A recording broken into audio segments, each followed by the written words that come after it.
ஒரு கிராமத்துல ராமுவும் அவரோட மனைவி திலகாவும் வாழ்ந்து வந்தாங்க. ராமு ஒரு முட்டை வியாபாரி.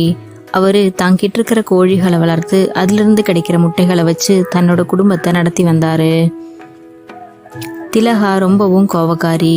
ராமு செய்யற சின்ன சின்ன விஷயங்களிலிருந்து ஒரு தப்பை கண்டுபிடிச்சு அவரை திட்டுறதே வழக்கமா வச்சிருந்தா. இந்தாங்க, இதில் 5 முட்டை இருக்கு. இதை கொண்டு போய் லக்ஷ்மி அக்கா வீட்டில் கொடுத்துட்டு பணத்தை உடனே வாங்கிட்டு வந்துடுங்க. வழக்கம் போல் யாருக்கிட்டையாவது பேசிகிட்டு இருந்துட்டு பணத்தை வாங்க மறந்துட்டு வந்துடாதீங்க. இந்த பணத்தை வச்சு தான் நமக்கு வீட்டுக்கு தேவையான மளிகை சாதனமெல்லாம் வாங்கணும். எங்கிட்ட வேற பணமே இல்லை அப்படின்னு சொல்லிட்டு திலகா பேசிட்டே இருந்தா. அப்போ உடனே ராமு, சரி திலகா, நீ முட்டையை கொடு, நான் சீக்கிரமாகவே போயிட்டு அந்த முட்டைகளை கொடுத்துட்டு அதுக்கு தேவையான பணத்தை நான் உடனே வாங்கிட்டு வரேன் அப்படின்னு சொல்லிட்டு ராமு அங்கிருந்து நடக்க ஆரம்பிச்சான். ராமு நடந்து போயிட்டு இருக்கும்போது வழியில கடையில் இருக்கிற சுரேஷை பார்த்தான். அடே சுரேஷ் அண்ணே, எப்படி இருக்கீங்க? வியாபாரம் எல்லாம் எப்படி போகுது? அடடே ராமு தம்பி, என்ன காலையிலேயே முட்டை வியாபாரத்துக்கு கிளம்பிட்ட போல இருக்கு. முட்டைகளை கொண்டே கொடுத்துட்டு அதுக்கு தேவையான பணத்தை வாங்கி கொண்டு போய் உன் மனைவி கிட்ட கொடு. வழக்கம் போல ஏதாவது தப்பு செஞ்சு உன் மனைவி கிட்ட திட்டு வாங்காத. ஆமா சுரேஷ் அண்ணே, அதைத்தான் நானும் யோசிச்சுட்டு போயிட்டு இருக்கேன். இந்த டைமாவது எந்த தப்பும் செய்யாம திலகா கிட்ட திட்டு வாங்காம இருக்கணும்.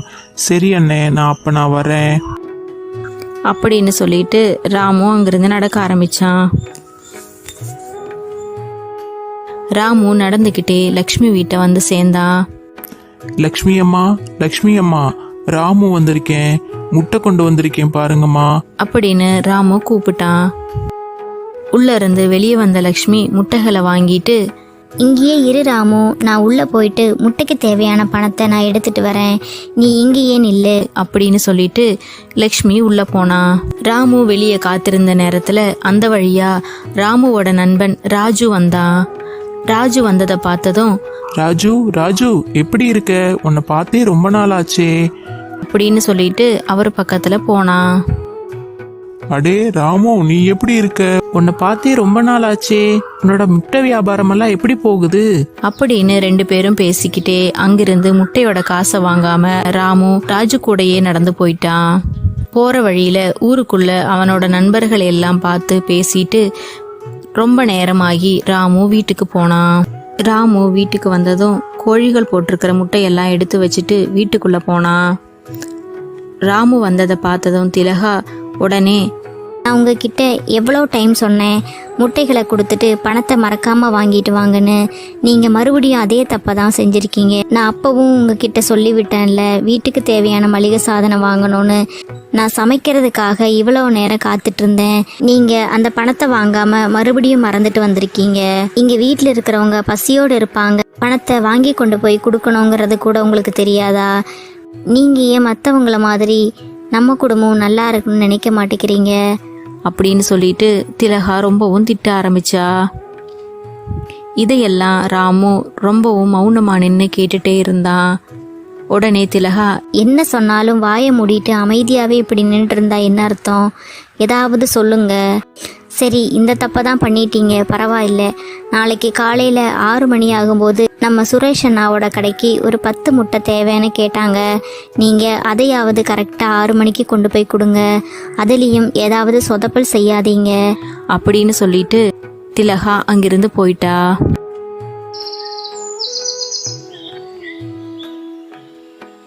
திலகா காலையில வெளி வேலையெல்லாம் முடிச்சுட்டு உள்ள வந்ததும் ராமு 6:10 ஆனதுக்கு அப்புறமும் தூங்கிட்டு இருந்ததை பார்த்ததும் திலகா ரொம்பவும் கோவப்பட்டா.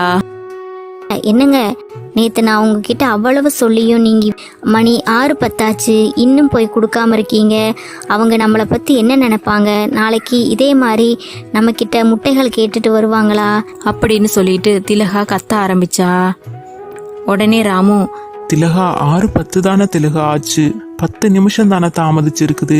நீ ஏன் இவ்வளவு கோவப்படுற? நான் உடனே போய் அந்த முட்டைகளை கொடுத்துட்டு வரேன் அப்படின்னு சொல்லிட்டு முட்டைகளை வாங்கிட்டு ராமு அங்கிருந்து நடந்து போனான். திலகா பேசினதையே மனசுல நினைச்சிட்டு நடந்து போயிட்டு இருந்தான். அந்த முட்டைகளை கொண்டு போய் அந்த கடையில கொடுத்துட்டு மறக்காம அதுக்கு தேவையான பணத்தை வாங்கிட்டு ராமு வீட்டுக்கு நடந்து வந்தான்.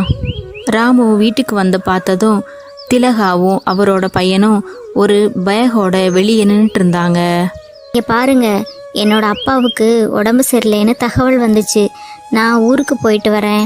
நான் வர வரைக்கும் இந்த கோழிகளை எல்லாம் பத்திரமா பார்த்துக்கோங்க. காலையில் எணிச்சதும் அந்த கோழிகளுக்கு தீவனம் கொடுங்க, அதுக்கு தேவையான தண்ணிகள் கொடுங்க. இங்கே பக்கத்தில் நிறைய ஓநாய்கள் திரியறதா நான் கேள்விப்பட்டேன். கோழிகளை அடைக்க மறந்துடாதீங்க, அதுங்களை எல்லாம் பத்திரமா பார்த்துக்கோங்க. அப்படியா திலகா, உன் அப்பாவுக்கு உடம்பு சரியில்லையா? நீ எப்படி தனியா போவ? நானும் உங்களோட வரட்டுமா? என்னது, நீங்கள் எங்களோட வரீங்களா? நான் இப்போ தான் சொல்கிறேன் கோழிகளை எல்லாம் பத்திரமா பார்த்துக்கோங்கன்னு, மறுபடியும் எங்களோட வரேன்னு சொல்கிறீங்க. நீங்கள் எங்களோட வந்துட்டா இங்கே இருக்கிற கோழிகளை எல்லாம் யார் பார்க்கறது? நமக்கு இருக்கிற வருமானமே அந்த கோழிகள் தான். அதை பத்திரமா பார்க்கலன்னா எப்படி? நீங்கள் சொல்கிறதையே எதையும் புரிஞ்சுக்காம தான் எப்போவுமே பேசுவீங்களா? அப்படின்னு திலகா கத்த ஆரம்பிச்சா. சரி திலகா, நீங்க பார்த்து பத்திரமா போயிட்டு வாங்க. நான் கோழிகளை எல்லாம் நான் பார்த்துக்கிறேன் அப்படின்னு ராமு சொன்னான். திலகாவும் அவரோட பையனும் அங்கிருந்து கிளம்பினதும் ராமு உள்ள போய் படுத்து தூங்க ஆரம்பிச்சிட்டான். காலையில விடிஞ்சது கூட தெரியாம ராமு ரொம்ப நேரமா தூங்கிட்டு இருந்தான். திடீர்னு நினைச்சு ராமு வெளியே வந்து பார்த்ததும் கோழி கூட்டுக்கிட்ட ஒரு கோழியுமே இல்லை. இதை பார்த்ததும் ராமு ரொம்பவும் அதிர்ந்து போனான்.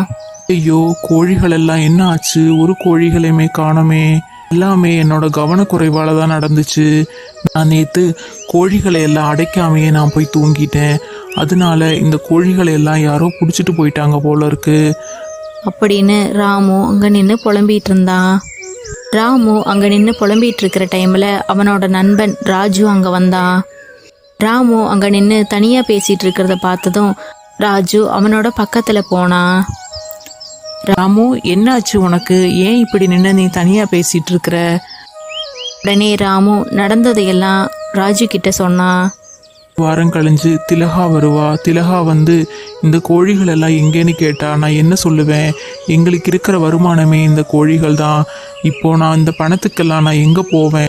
அப்படின்னு சொல்லிட்டு ராமு ரொம்ப வருத்தத்தோட பேசினான். உடனே ராஜு, கவலைப்படாத ராமு, நான் உனக்கு ஒரு யோசனை சொல்றேன். எனக்கு தெரிஞ்சு ஒருத்தரோட வீட்டில் 2 கோழிகள் இருக்கு. அந்த கோழிகள் ஒரு நாளைக்கு 10 முட்டைகள் போடும். உனக்கு அந்த கோழி கிடைச்சிச்சுன்னா நீ அதை வச்சு உன்னோட வருமானத்தை பெருக்கிக்கலாம் அப்படின்னு ராஜு யோசனை சொன்னான். இதை கேட்டு ரொம்பவும் சந்தோஷப்பட்ட ராமு, அப்படியா? ஒரு நாளைக்கு 10 முட்டை போடுற கோழியா? பரவாயில்லையே. இந்த கோழி எங்க இருக்கு? அது எப்படி அந்த கோழி அவங்களுக்கு வைக்காம நமக்கு தருவாங்க?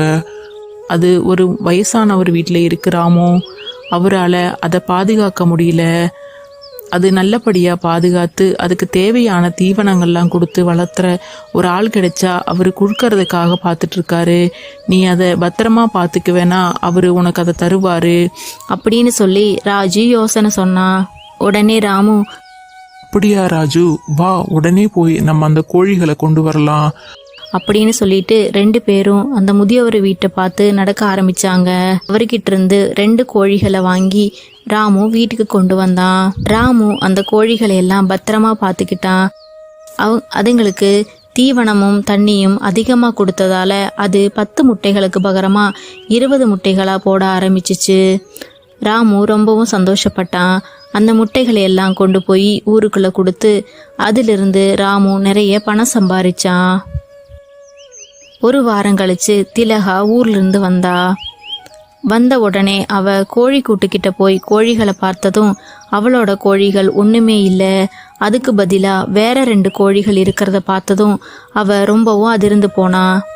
உடனே ராமு வர்றதுக்காக அவ பார்த்துட்டு இருந்தா. ராமு கிட்ட போய், என்ன பண்ணி வச்சிருக்கீங்க? எங்க நம்மளோட கோழிகள் ஒன்றையுமே காணோமே, எங்க போச்சு எல்லாம்? நீங்கள் என்ன பண்ணீங்க? நான் இல்லாத டைமில் அந்த கோழிகளை எல்லாம் விற்று அதிலிருந்து பணம் சம்பாரிச்சிட்டிங்களா? அப்படின்னு சொல்லி ரொம்பவும் கோவப்பட்டு பேசினா. உடனே ராமு, திலகா, நீ ரொம்ப கோவப்படாத திலகா, பொறுமையா இரு. நான் என்ன நடந்துச்சுன்னு சொல்றேன் அப்படின்னு சொல்லிட்டு ராமு நடந்த உண்மைகளை எல்லாம் திலகா கிட்ட சொன்னான். என்னது, ஒரு நாளைக்கு 20 முட்டை போடுற கோழியா? பரவாயில்லையே, இந்த கோழி உங்களுக்கு எங்கிருந்து கிடைச்சிச்சு? என்னை மன்னிச்சிருங்க, நான் உங்களை திட்டணுமே அப்படிங்கிறதுக்காக இது நாள் வரைக்கும் உங்களை திட்டல. நம்மளும் மற்ற குடும்பத்தை மாதிரி ரொம்பவும் செழிப்போட சந்தோஷமாக இருக்கணும், நம்ம குழந்தைகளை படிக்க வைக்கணும், அதுக்காக நீங்கள் கொஞ்சம் பொறுப்பாக இருந்து பணம் சம்பாதிக்கணுங்கிறதுக்காகத்தான் நான் உங்களை எப்பவுமே திட்டிகிட்டே இருப்பேன். அதனால நீங்கள் என்னை தப்பாக நினச்சிடாதீங்க, என்னை மன்னிச்சிருங்க அப்படின்னு திலகா மன்னிப்பு கேட்டா. பரவாயில்ல திலகா, நீ மன்னிப்பெல்லாம் கேட்கண்டா, எனக்கு உன்னை பற்றி தெரியும் அப்படின்னு சொல்லி ராமு சொன்னான். அதுக்கப்புறமா அந்த கோழிகளிலிருந்து கிடைக்கிற முட்டைகளை வச்சு கொஞ்சம் கூட பணம் சம்பாதிச்சாங்க. அதிலிருந்து ஒரு பெரிய வீடு கட்டி அவங்க ரொம்பவும் சந்தோஷமா வாழ்ந்தாங்க.